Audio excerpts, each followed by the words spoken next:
छवि अंतर में अपने उतारा करूं मेरे बाबा।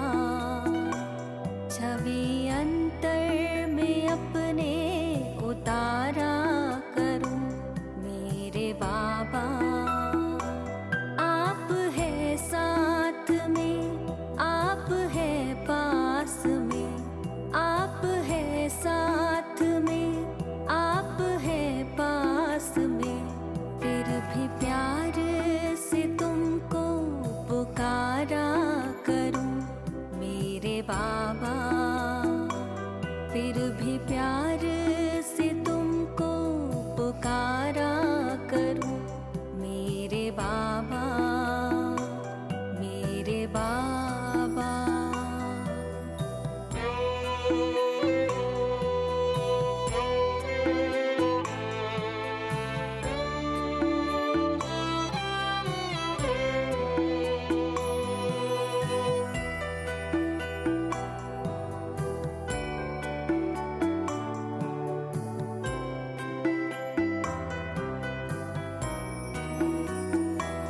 मैं निराकार को देखते देखते अब तो मैं भी निराकार होने लगी। ज्योति बिंदु मेरे आपके ध्यान में, देह दुनिया का मैं भान खोने लगी। देह दुनिया का मैं भान खोने लगी। आप यूं ही पधारे इस धाम में मेरे बाबा। मैं परम धाम में यूं पधारा करूं मेरे बाबा, मेरे बाबा।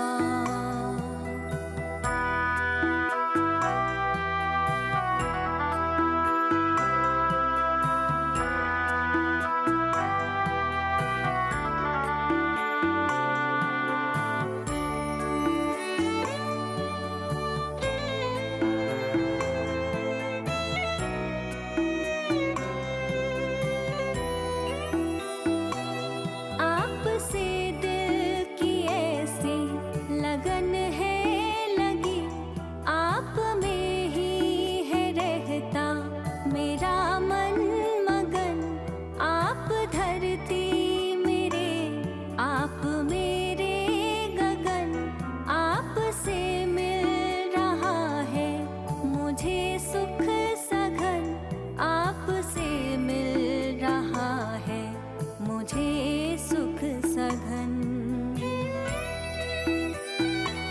आपने अपना सर्वस्व वारा सदा मेरे बाबा।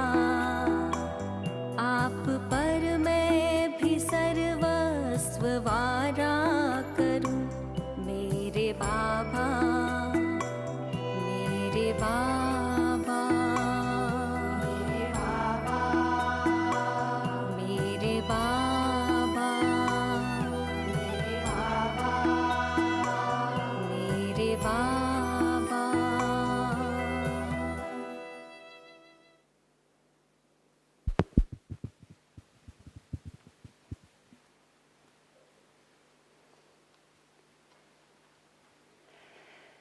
So, Om Shanti and good evening to all of you. Welcome to this very special session, which we would normally always on Mondays enjoy online. And how lucky we are that we are here, we are present. And our sister Jayanti, welcome Jayanti Ben.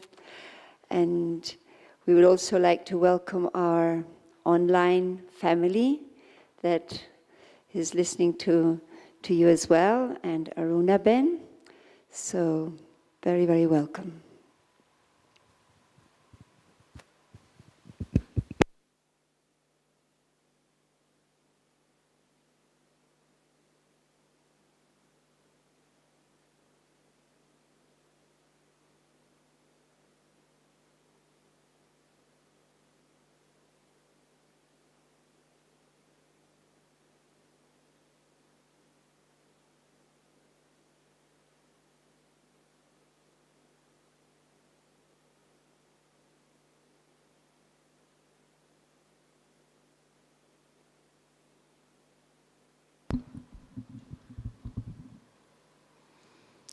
Om Shanti.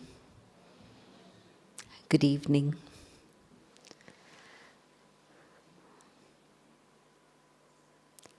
I've always been aware that the most important thing that we have to do is to ensure that we take care of our gift of the divine intellect. And yesterday's Murli clarified that in quite a bit of detail. And so Baba was happy to see the children who had received the gift of the divine intellect, and also those who have spirituality in their vision. And having expressed his happiness, Baba made us aware that it's these two gifts which are the foundation of Brahman life. That without these two gifts, there could be no transformation.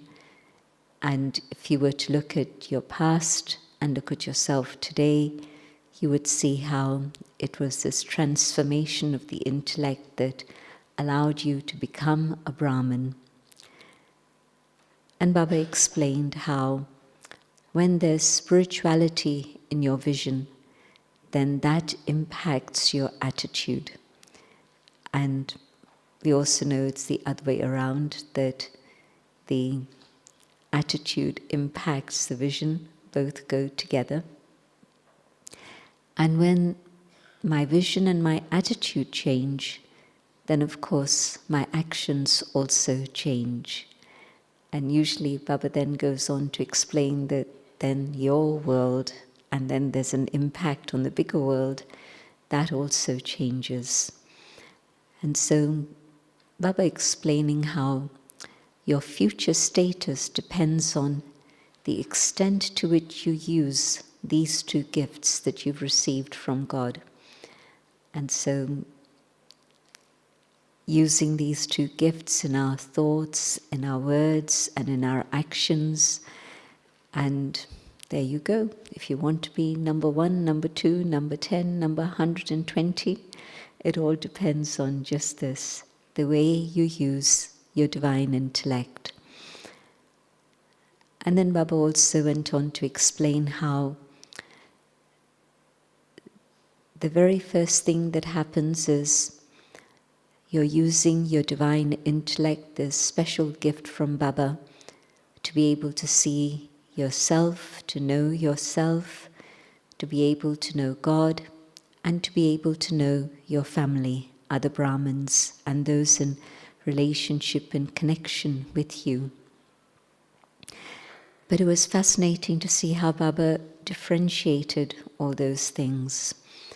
And in the first case, to the extent that you recognize Baba, and you recognize not only who he is, but also what he has come to give you, to that extent you're able to take, and Baba gives permission to everyone, take as much as you want, but it depends on my own divine intellect as to how much I recognize and how much I take from Baba, and that also then determines my number. And then the second thing, again it was interesting, how well do I know myself? And so the first aspect of the use of the divine intellect is this ability to discern. And in terms of recognizing who I am, Baba's not talking about position or possessions or any external titles on any level at all. Baba's talking about, do you recognize yourself in what it is Baba has given you in terms of the virtues? Because these are your own original qualities. Brahman life means a life filled with virtues. And so do you recognize those virtues? And do you recognize what it is you have been made an instrument for? And then that recognition is going to enable you to move forward. And in terms of the Brahmin family, again, very interesting. Do you recognize their specialities and their qualities?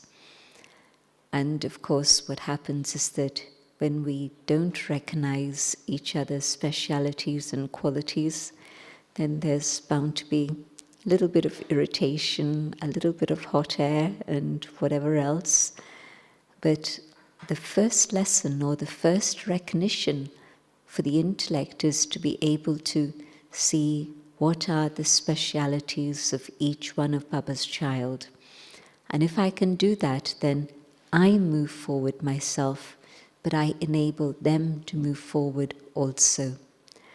And so it was a short paragraph, but fascinating how Baba took it up. And then, of course, Baba was explaining, well, what you have to do to keep the intellect clean. Because you've received this precious gift. Now, if it's getting dusty, then it's not God who's going to come and remove the dust. You've been given the gift, now it's yours, it belongs to you, and so it's up to you to keep it clean and sparkling. And so Baba's saying that a divine intellect also means an intellect which is like a swan. And it's legend, it's not physical fact, but the legend goes that the swan is able to discern between the pearls and the stones. It's able to discern between the milk and the water. And so is my intellect like that? Am I able to differentiate? Am I able to understand the difference? And then Baba's saying how in bhakti they always show Saraswati on a swan. And this is the reason why. Because in Sangam Yug, the soul that's able to keep the intellect divine and clean is one who becomes the embodiment of knowledge, the embodiment of wisdom. And so Saraswati, the goddess of wisdom, but Baba's saying is a symbol for all of us.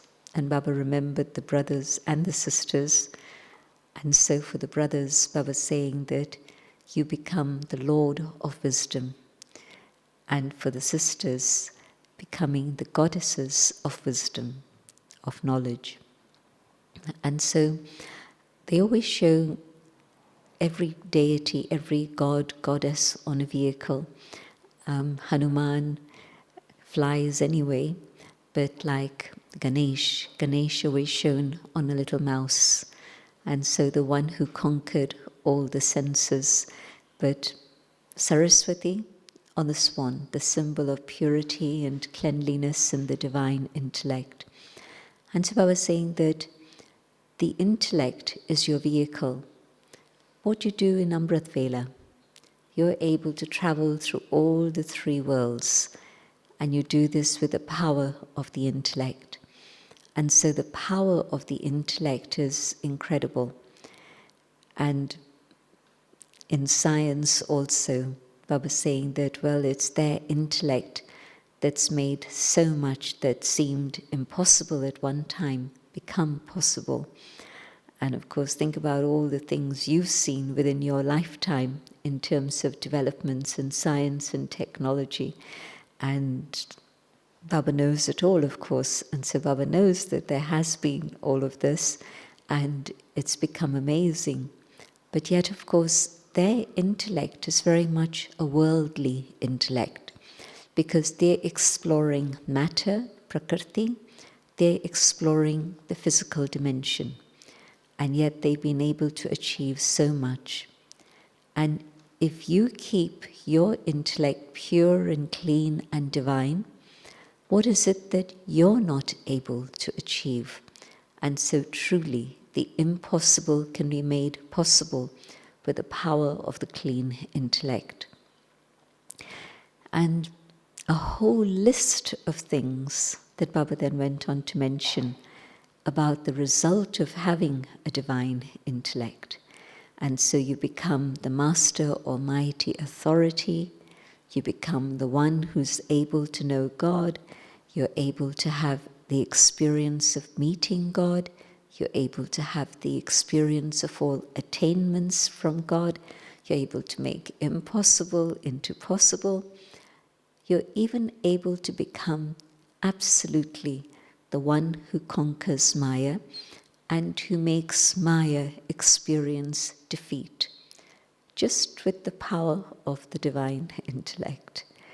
And then even further, Baba's saying that it's not even that Maya will attack you or wage war on you, but when Maya sees the power of your intellect and the intellect that's connected with God and is able to draw power from God, Baba called it catching power, catching Baba's power, catching Baba's love. And when Maya sees that you have this ability to connect with God, then Maya won't even come anywhere near you. She won't touch you, but rather she'll surrender to you. She'll become the garland around your neck. And so Baba reminding us of the stories of bhakti in the Copper Age, and how the stories go that the rishis and munis had such power that even a lion coming in front of them would become tame, and he would become like a toy, or he would become their vehicle. They could ride the lion. So all these images and ideas of bhakti also. But it's actually because you children at this time have been able to have such power that you've transformed Maya. And so what is all this? All this is using the right method to be able to achieve results, success. And Baba said it's nothing magical. Siddhi, normally you'd say it's the occult powers or it's magic. But here Baba's saying, and Baba's taken the subject up sometimes in the Avyakt Murlis, Vidhi, the right method, and the Siddhi, the results. And so you have all success right in the palm of your hand. All you have to do is keep the divine intellect clean and connected with God, and everything can happen so easily, so naturally, no labor, no effort, all success is guaranteed. And it's a Murli from March 1990, and so it must have been a mixture of Bharatvasis and Baba's children from abroad at that time. And so Baba was speaking to the teachers in particular and asking them if they experienced these amazing results and this success at all times. And Baba said, but you know, you do so much service through words, but how much can you do? 2 hours, 4 hours, and you're going to get exhausted at the end of that. But there's another service that you have to do, and that is through your features, show them the form of the angel of the future. And very simple definition of what the features of an angel are like. Your features show your happiness, your features show your peace, and your features show the joy. Baba used both these words, happiness and joy. And so one is where internally I'm happy and it's quiet and it's sitting inside of me and I feel content. But it's not necessarily so that it's instantly visible. But when there's joy, that shows on your face immediately. And so that's a sparkle that's visible. And Baba talking about the sparkle of the angel. And Baba saying that your features should be such that you're serving for 12 hours a day. In fact, earlier Baba had said that a teacher is one who's constantly serving through thoughts, words, and actions. That's a teacher. So Baba's definitions are very, very high. They set the standards up there, which is good. It reminds us of what Baba wants for us. And so that stage of having such a sparkle that even somebody who comes in front of you and they're unhappy, they're distressed, but your face is able to give them a vision of how their future can be also. And so let them have a vision of that through your features, and that form of the angel is what can give them that hope for the future, that their future can be a bright future. And then Baba, having chit-chat with them, Avyakt Baba always engages with the gathering, and Baba asking them, have you attained success over Maya? Or is it that sometimes Maya is the garland around your neck and has been defeated? Or is it that sometimes you forget this and then you're facing the problems of Maya? And Baba remembered the story of the queen. The queen was wearing her necklace, but she forgot it was there. And so she was looking for it outside. And Baba's comment, are you looking for success outside? Success is the garland around your neck. And success is what you feel when you've been able to defeat Maya and be able to move forward. And you can feel that, and you can feel your inner happiness growing.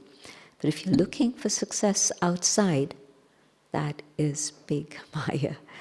And so, yes, it's going to then attack you and make war on you. And so, a lot to reflect on from several sentences that Baba was mentioning, like that first one that really struck me. Do you recognize who you are in terms of the instrument that Baba has made you and what he's made you an instrument for? Or have you not recognized it? Or do you sometimes forget it? So sometimes very powerful sentences. So don't look for success outside. It'll create a lot of Maya. But know that success is the garland around your neck. You have success as a guarantee from Baba anyway. And then Baba again went on to talk about the situation that everybody was in at that time, March 1990, and there'd been a gap between the Murlis in January, and then February it had been the conferences and the retreats. We'd stopped bringing guests to the conferences, but we decided that we'd bring them to retreats instead. And so Baba, of course, praising everybody, the Bharatvasis and the double foreigners. The conference went so well, people are more and more ready to hear, to listen. And yes, the numbers are going to grow because of the word that's going to spread around, that this is something good that people need to give attention to. When people carry away something good, they're going to talk about it and the numbers will grow. That's a guarantee. And for the double foreigners, of course, we'd been through that patch of million minutes when it wasn't so visible that it was the Brahma Kumaris who were doing it. We had a whole range of patrons and committees and other things. But now with global cooperation, Baba had told us, make it straight Brahma Kumaris, so that then it's very clear. And so Baba was saying that, well, that's good. The curtain has been pulled apart and now it's visible, you're not hidden anymore. And the people who came on the retreat really wanted to come, even though they knew they were coming to the Brahma Kumaris, they wanted to come. And so a new chapter had begun in terms of public service. And so Baba was happy with that, and of course praising all the people who were around, the Sevadharis, the Madhuban Nivasis, the ones who'd come from other centers to help, and the tireless service that they were all doing. So Baba giving wonderful, wonderful praise to everyone. But it also connected very much with what Baba said later, and that was further on when Baba was talking to groups, and I'm not sure that I'd understood it when I actually heard it, but now it was very clear. Because what Baba was saying is that Brahma Baba always put children in front. And so what are you doing? Are the older ones putting the younger ones in front? And I remembered when I read that there was this situation where those who'd come in the 70s were by then quite mature in Gyan. By then it's 1990. And so they were already in Gyan about 20 years. And then there was, of course, constantly new ones coming. But especially around the mid-80s, there was a whole batch of new ones that came, generally everywhere in the world. Charlie and Maureen remember those days, and we were service companions then and still are companions today. So it was a time when some of the older ones were reacting to this, that the newer ones were coming in front. Well, they were the ones who had those ideas, and they were the ones who were putting in the time and energy and effort. So it wasn't a selection from anyone, but it was a pre-selection by Brahma, in a sense that it happened in that way. But Baba reminding us that Baba kept the new ones in front, the young ones in front. And then further down, again Baba saying that parents always give extra attention to the youngest ones. And so whatever is your right and whatever you have taken from Baba, nothing can take that away. That is your right, and you have that. But yes, the younger ones are going to be given attention, and they are doing well, and they are moving forward. So, as I say, I'm not sure that I totally grasp the context in which Baba said all this. But today when I read Avyakt Murli's and I'm remembering the context and the background, and of course with hindsight it's much easier to know all this, it's fascinating how Baba knows absolutely everything and is explaining things to us that we need to understand, but I'll speak for myself. Intellect is a bit slow in understanding what Baba is really saying to us. So that was fascinating for me. But yes, Baba, very happy with the service that was happening all around, everywhere in Bharat and the world out there.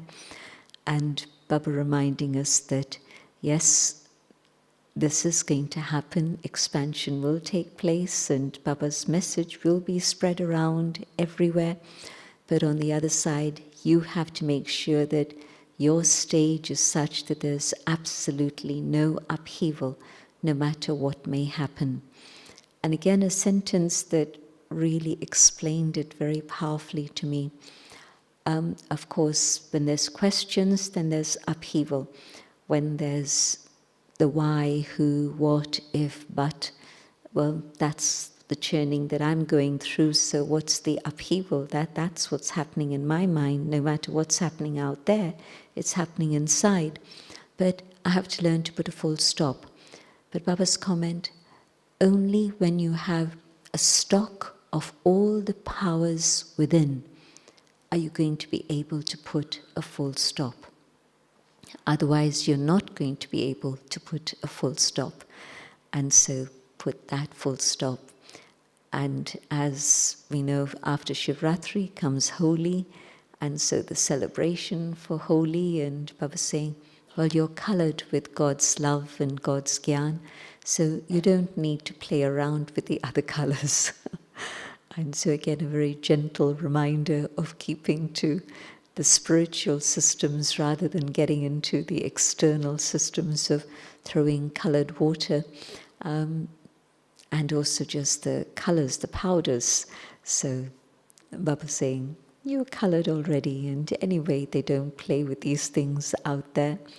Oh, and yes, Baba remembered the double foreigners in another situation, where Baba said that when you have this awareness that success is the garland around your neck, it's your birthright, and you've defeated Maya to the extent that she's garlanding you, are you able to maintain that? Or is it that something comes to distract you? And Baba commenting that Baba's children abroad love having pets, dogs and cats, and the toys they bring for Baba. People would bring, those fluffy toys, and sometimes it would be cats and dogs and monkeys and teddy bears and all sorts of things. And we'd give these gifts to Baba, at Shivratri, and it was an opportunity to keep it on the table and take extra drishti from Baba at that time. But the point is that when you let a dog or a cat come in here, something that's a distraction, it takes time and energy to send it out again. And so make sure that the dogs and cats stay out there and you don't give them space inside in here. And then you'll remember your stage of victory and successes, your birthright then. So again, with the colouring, Baba mentioned Mickey Mouse. And if you've seen some photographs, or maybe you've even seen it in real life, but when they smear your face with all the different coloured powders, it's a real cartoon. And so whenever Baba's talking about cartoon images, Baba always uses this term Mickey Mouse. So Baba doesn't talk about all the other cartoon characters, Donald Duck and this one and that one, but certainly Mickey Mouse gets an honourable mention quite frequently with Avyakt Baba. So the story of the divine intellect, just realize how powerful it is and what an amazing gift it is from Baba.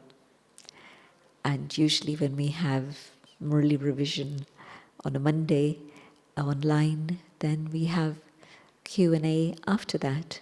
And so I'm going to invite Sister Moira.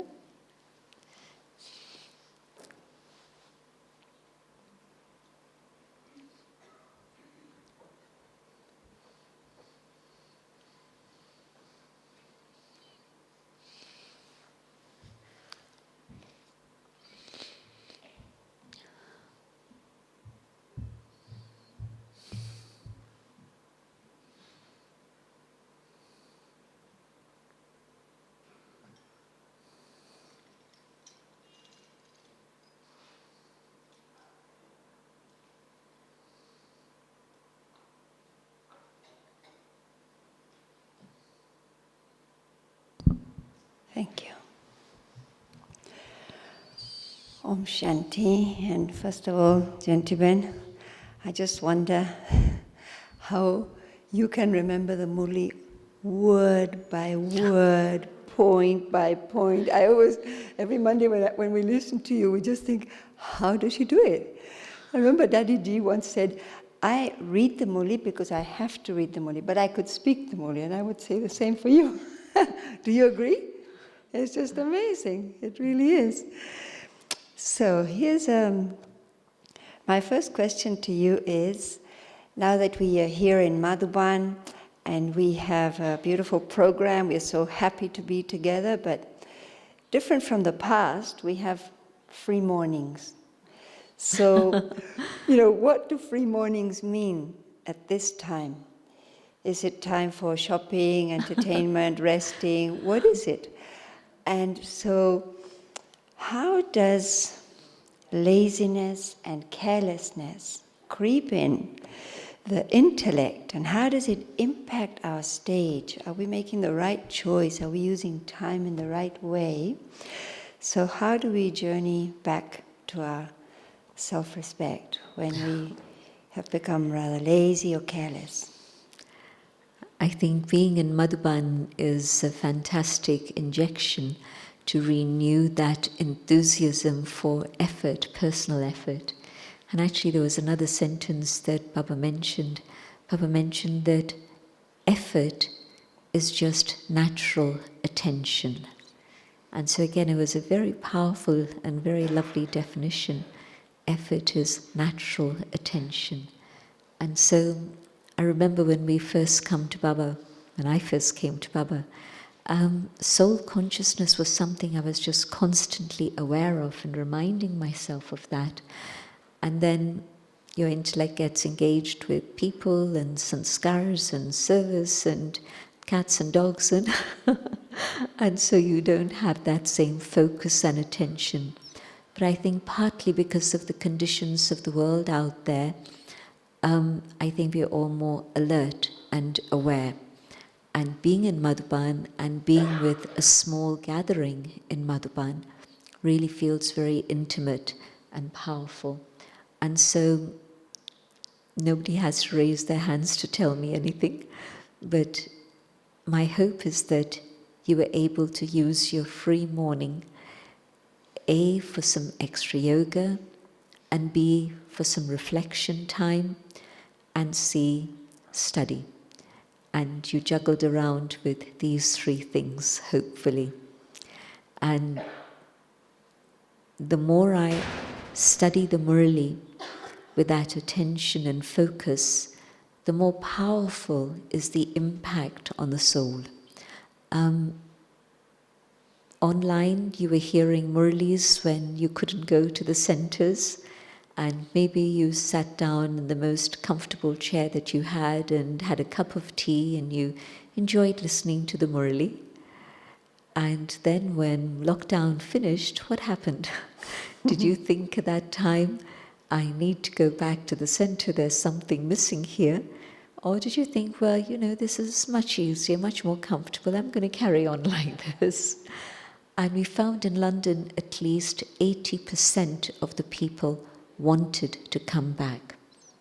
I have to say probably there's a 20% who come now and then and who used to come every day, but certainly 80% are now back, not in a comfortable armchair, but in the chair in the auditorium or in the seminar room or wherever, and they're there because of the atmosphere.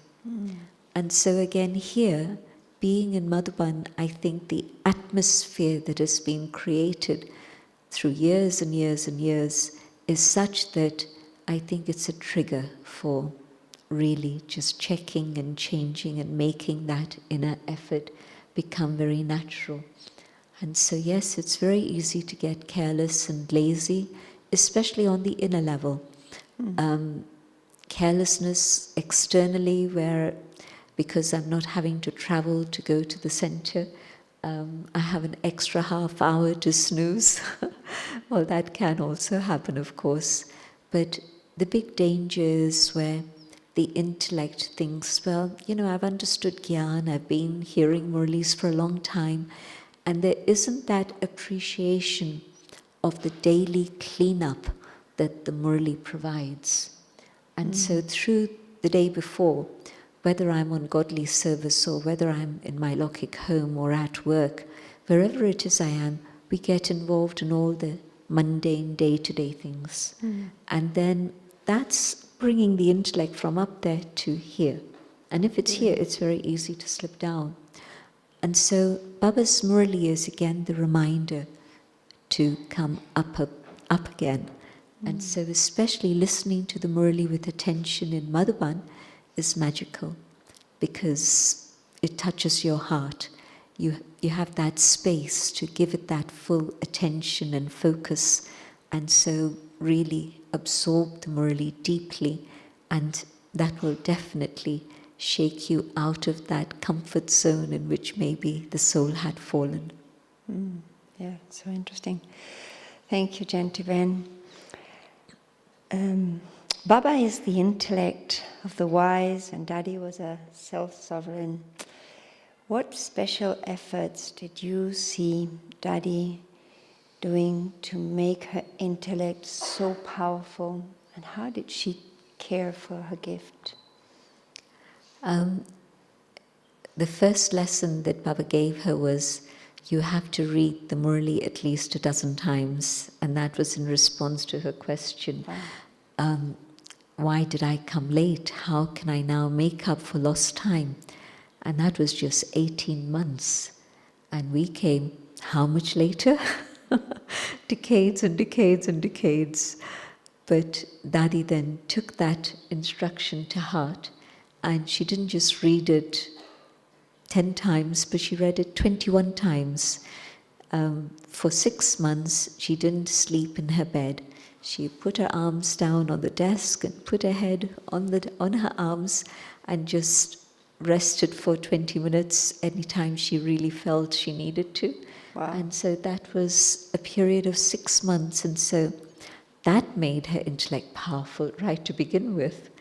Wow. And this is why then when in the days of Karachi, they weren't supposed to be meeting as a community. So Baba was in his own family home, and the sisters were in another home, the mothers were in another home, and they were supposed to take it in turns to go whenever there was a Murli being spoken. And they would know that it's happening here, or Om Nivas, or Kunj Bhavan, wherever, and off they'd go. And usually in the mother's Bhavan, where Dadi was put, she had a chance to go every fourth time, because 4 of them would go in the car. And when the other mothers noticed that every time Dadi went, she came back with a lot of treasures to share with all of them. And so they then decided that whoever would be the other 3 who would go with her, she would definitely have a place, because she would bring back treasures for everyone. And so that was an opportunity for her to be churning and sharing. And so she's created that sort of opportunity for herself, just simply to be able to churn and share. But it wasn't a practice that was happening on a daily basis. And then when she was in Amritsar in the early 50s, when Baba came along to visit, Baba said to her one morning, she went to Baba, and Baba said to her one morning before class, Janak, do you churn? And she lowered her eyes. She didn't want to say no, but Baba understood. And so Baba said to her, you know, you've got a big big head. I don't mean an ego, but, you know, a lot of space. And so use that, fill it with all the treasures. And she took that as a blessing. Wow. And so after that, she would churn every morning. And so I remember from the days in the 60s, I don't remember the 50s, but that was different, but in the 60s, whenever I'd visit India, there would always be class from Dadi and then the Murli. And the little classes that she was giving were being transcribed way back in the 60s from 61, and they would come to Rajni-ben. And I'd be interested to hear those because they were very easy to understand. I didn't get the full extent of them, but it was much easier to understand than the Murli. And so I grew up with Dadi's classes. Wow. Thank you. Beautiful. So beautiful. Baba was talking about the power of discernment of the divine intellect and comparing it with a swan. So how do we discern the subtle forms of manmat and parmat that blur the intellect when we think that we are following Srimad, but deep down we're not? Difficult, which is why we do get stuck in terms of our own effort. And especially with manmat, the instructions of my own mind, the feeling at that moment is that, but I know this is how it should be. I know this is right. And it has to be like this. There isn't another way. And of course, there is another way, but Baba's talking about a level here. And I'm looking at a level here. And so I'm saying that there isn't another way. This is the way. I know. But when I begin to recognize the mistakes I've made through manmat, and I acknowledge that, and usually it's because manmat has led to some suffering, some pain, some sorrow. And as a result of that pain or sorrow, then I realize that these are the mistakes I've made because I was following my own instructions rather than Baba's instructions. And again, the whole thing about the influence of human beings, we think this is just friendship, this is just company, and we're just having a good time. But if I'm having a good time with somebody, did that good time bring me closer to Baba? Did it bring them closer to Baba? And if it didn't, but what is my definition of having a good time? And so if we haven't been able to support each other to come closer to Baba, then the influence is going to be the human influence. And you can hear human influence in terms of language. You know, people start using the same type of words that they're impressed by from another person. And so you hear it in their ideas. They start speaking, and you feel, well, it isn't this person speaking, but it's that person speaking, because they've been influenced so strongly by them. And again, it's only, I think, if you were to say anything to them at that moment, there would be denial. No, of course not. It's not like that. But of course, it's different to Srimad and that highest instruction and what humans are saying. And again, probably it takes pain and sorrow to come to that realization that this influence actually caused me a lot of sorrow and made me make mistakes. And then, of course, I have to learn my lessons and move on, and again, make sure that the connection with Baba is strong. Wow. Thank you, Jayanti. That was very deep and valuable. Jayanti, you are a most trustworthy instrument of Baba, and we from all around the world consult you on yagya, service, very, very personal things that are crucial to our progress, on our journey for Baba's service. And what you tell us touch our lives and determine a way forward. So what attention do you keep on your intellect to keep it so in tune, so connected, that Baba can use you in such a way?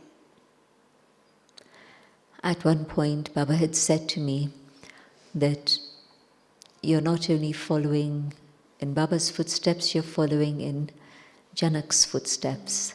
And then he said, just like Janak sets aside everything else and gives her intellect and focuses it on service so that Baba can use it in the way that he wants, you're learning to do the same thing. So when Baba said this to me, I realized that Baba was actually teaching me something. And it was this: whatever other things are going on, sanskars are happening, my sanskars, somebody else's sanskars, but when it comes to service, setting aside absolutely everything and just to that moment focusing on Baba and service. And so that realization helped me hugely. And so I saw that even though I was making mistakes, but yet still the door of opportunity of service continued to stay open. And so that gave me that possibility of learning and moving forward. And you learn from experience. I never expected Sangam Yug to be so long. And I don't know how much longer it's going to be. Some people think it's now going to be very short, but I'm not sure. But it's meant that I've had a chance to learn from mistakes. And you know how Baba sometimes says experience is the greatest gift that you can have and is the greatest authority that you can have. So I think my learning has come not just from the Murlis, but also from my mistakes. And so today, if somebody asks me about this thing, that thing, and the other thing, very often it will be from my own experience that I tell them. Wow. Not just that Baba says X, Y, Z, but I know that this is what happens, and this is why Baba has told us this and this and this. So a lot of the learning has been through that experience, but also I love the Murli. I enjoy finding little nuggets in the Murli in which Baba's putting things a little bit differently. Baba's giving us a different angle on it, a different perspective on it. And so when I pick up those things from the Murli, like, this particular Murli, I was highlighting some of the things that really struck me, and especially this last one. You can only put a full stop if you have a stock of the powers within you, which is absolutely a fact. People have often said to me, how can I put a full stop? And today's Murli gave me this Murli gave me a very, very clear answer, that you need to be introvert, you need to be tolerant, you need to have the ability to merge, all of this. And so it doesn't happen that something is going on and I say, okay, I'm going to put a full stop. That's artificial. Something is going to come jumping up at you again. But if over time you've been taking from Baba, filling yourself with the different powers that Baba gives, then as a result of that, yes, then you can, okay, enough, full stop, finish. Wow. The Rabbi used to say that his hands would shake when he received letters from Bab Dada, handwritten with red pencil. We don't get those letters, but we get your letters. And I'm sure that you have that feeling of how valuable, maybe it's 2 lines, 3 lines, how valuable they are to us. So thank you. I just want to share a little. When we were in Iceland for the Spirit of Humanity Forum, we went back from the forum to Thor's place. There was a very short time to rest, and I went to rest. But Jayanti, you went to sit with your phone, and you were reading all your messages, listening to all the messages, and then texting back. And I asked you, isn't it easier for you to just send a message back? And the answer you gave me, you said, well, if I speak, I might speak too much or extra words. But if I text, I can choose every single word, because everything that I write will touch the life of someone. And I thought that was so precious, so accurate, so divine, really. And I know how much time you give of yourself to do that. So thank you on behalf of everyone. No? And another question I have is, what vision do you hold of yourself, and how does that impact your attitude towards others? Do you also see the future of souls like Daddy used to see? No, I don't see the future. But yes, the Dadis and of course Baba had this amazing insight into the future of souls and would trust them in that way. What I always remember is my amazing fortune of having known all the Dadis and Mama and Baba, and I'm meeting people, especially when I was downstairs and I was meeting some of the groups that were coming through, and they haven't even had a meeting with Baba in terms of Baba actually coming. And so, again, I'm just reminded of my incredible fortune. And I think that because I have taken so much, I feel that I owe it to Baba and the Dadis to be able to give others that return. So what return can I give Baba? But I know that others haven't had that same experience. And so really to be able to give of myself and share those experiences is... I was thinking about it just today. Why is it that there's such a recording filled in the soul of all these memories of all the Dadis? And you hear the same thing literally on a tape recorder or on a video. but yet when you hear it from somebody, it's a little bit different. And so it really is as if there's a huge recording that's there just of Sangam Yuga. Never mind the recording of 84 births, but just the recording of Sangam Yuga and all those experiences.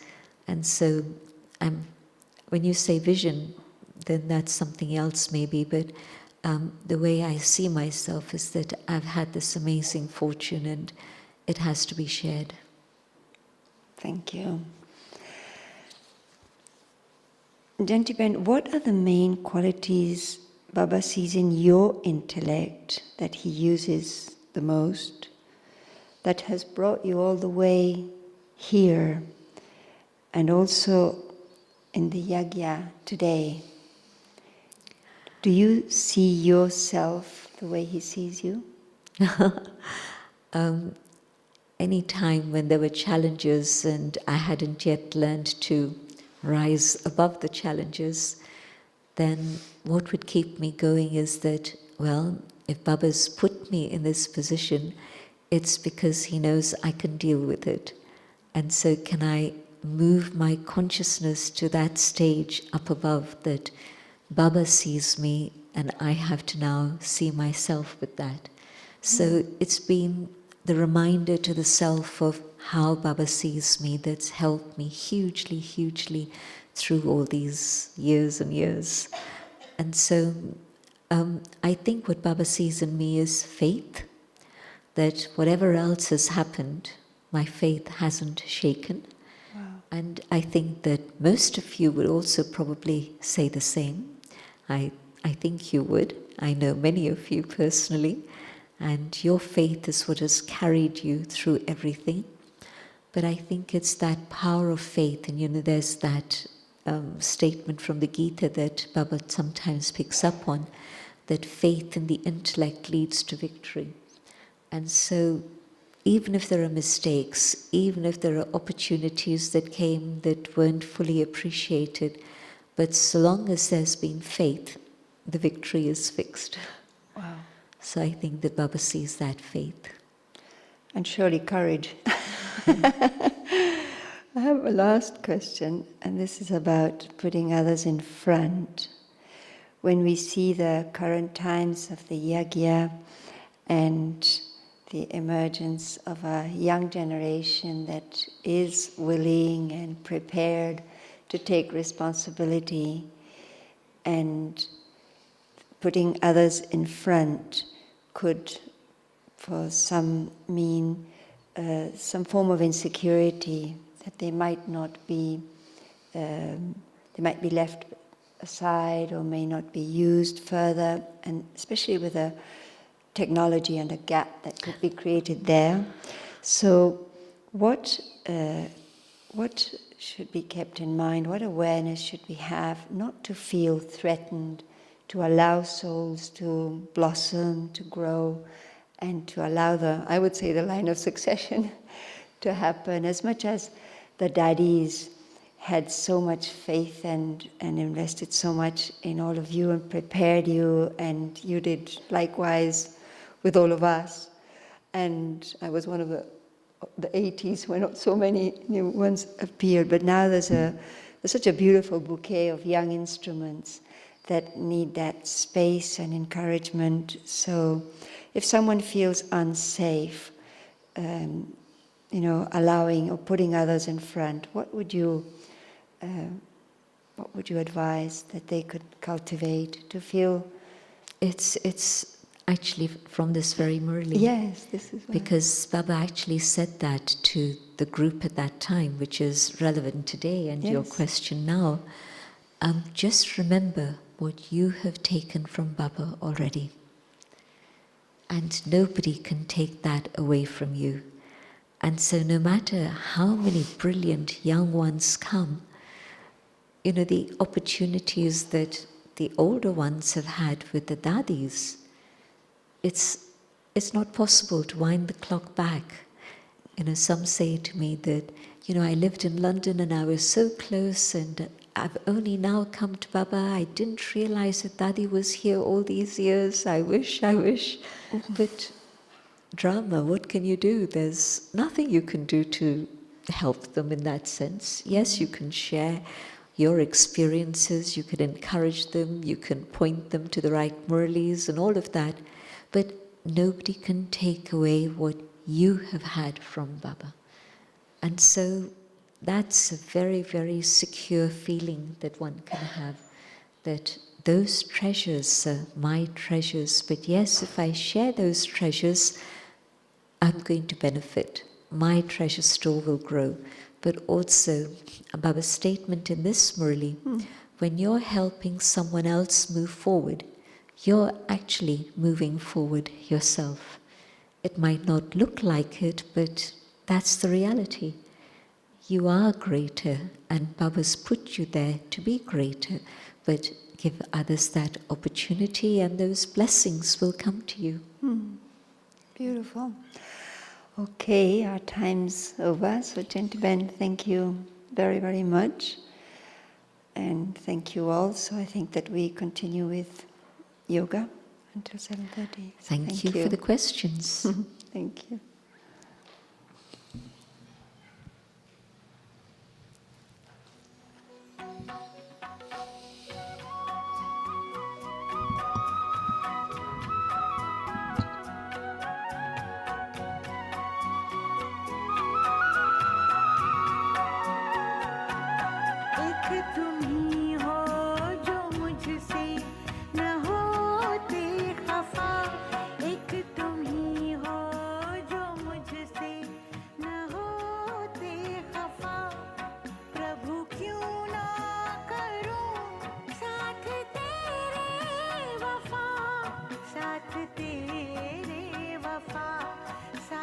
तेरे वफा एक तुम ही हो जो मुझसे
मुझको मालूम है तुझ में ताकत बड़ी, आज दुनिया ये तेरे ही दम पर खड़ी।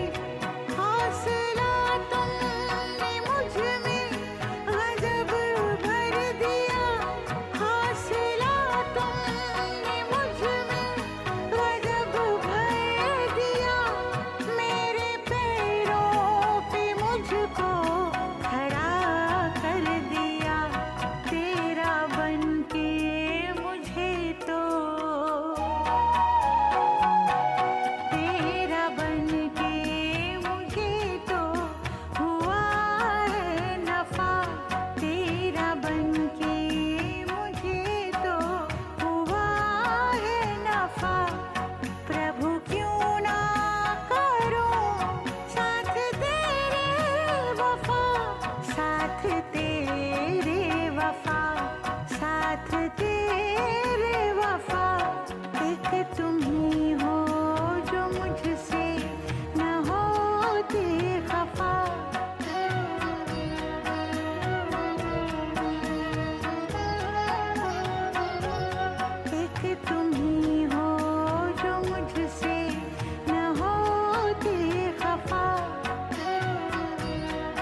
शिव की याद रहेगी तब आँखों में समाया वो होगा। हम धन्य तभी बन पाएंगे जब ऐसा प्रिय जीवन होगा। यहाँ हमारा तन होगा, वहाँ हमारा मन होगा।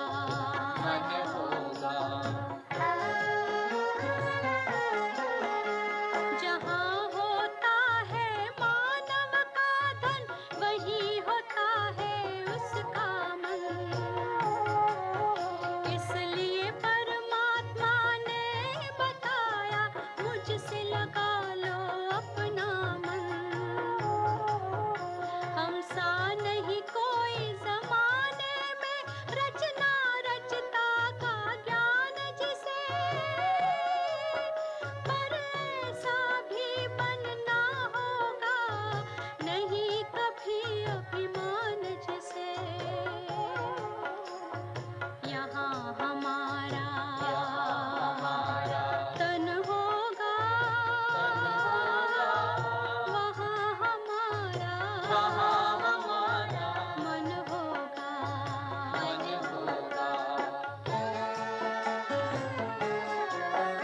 ये दुनिया तो मायावी है, माया से भला कैसी यारी। अपने तो दो ही ठिकाने हैं, वैकुंठ दुनिया निराकारी।